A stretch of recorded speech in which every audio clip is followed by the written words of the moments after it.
Résumé du film Symbole, 2009. Un homme japonais en pyjama coloré se réveille dans une pièce blanche et vide, sans porte ni fenêtre. Il découvre une étrange protubérance sur le mur et, en la pressant, des anges bébés rieurs apparaissent brièvement, laissant derrière eux d'autres protubérances similaires. Curieux, il commence à appuyer sur ces boutons, faisant apparaître des objets aléatoires, une brosse à dents, un vase et même une multitude de baguettes. Cependant, il se blesse lorsqu'un petit chariot surgit du mur et se fait asperger de gaz par une énorme paire de fesses. Il expérimente ensuite avec les boutons et obtient des sushis, mais sans sauce soja. Frustré, il appuie plusieurs fois sur le bouton des sushis et quand la sauce arrive enfin, il n'en a plus besoin. En mettant des lunettes 3D, il voit un ange bébé lui indiquer un bouton spécifique, mais lorsqu'il appuie dessus, un énorme postérieur apparaît au plafond et lui envoie du gaz. Après avoir lu 5 tomes d'un manga, il cherche le 6e, mais obtient le 7e, puis le 8e et le 9e, sautant celui qu'il voulait. Déçu, il appuie sur un autre bouton et découvre une porte cachée derrière un mur. Euphorie, il oublie quel bouton ouvre la porte et déclenche une pluie d'eau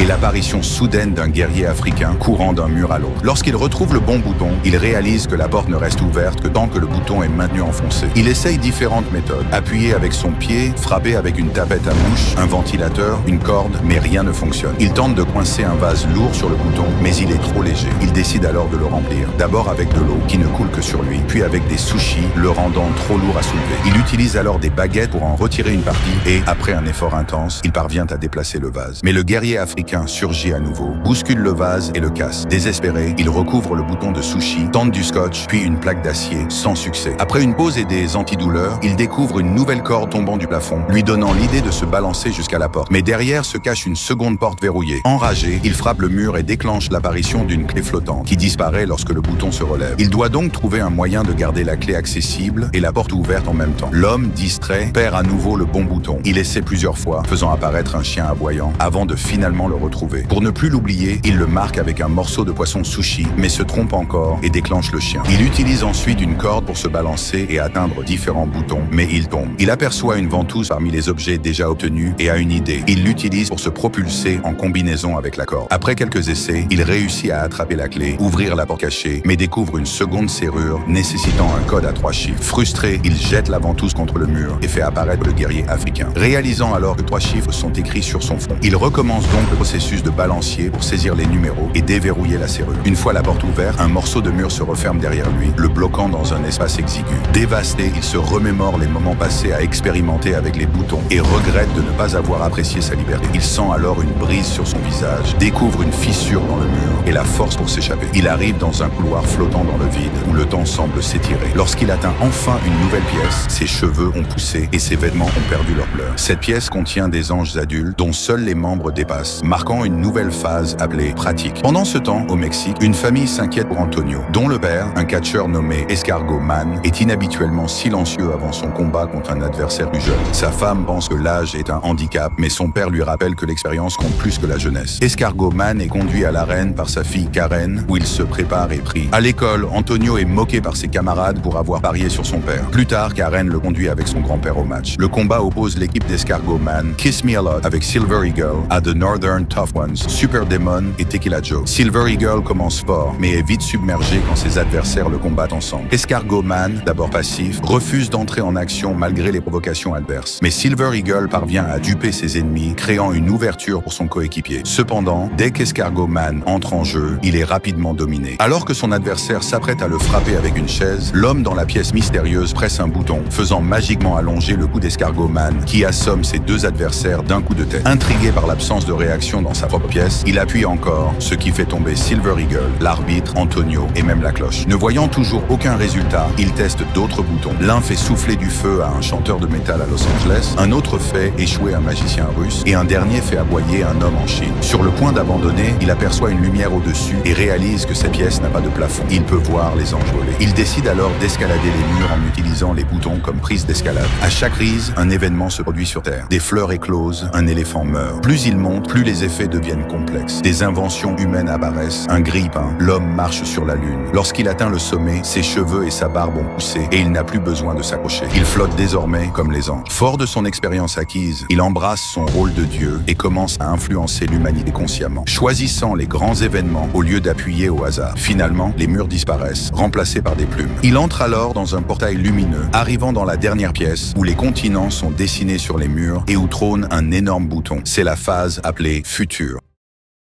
Si vous êtes arrivé jusqu'ici, alors vous avez aimé la vidéo. N'hésitez pas à vous abonner et à liker, laisser un commentaire. Ça me fera vraiment plaisir. Merci.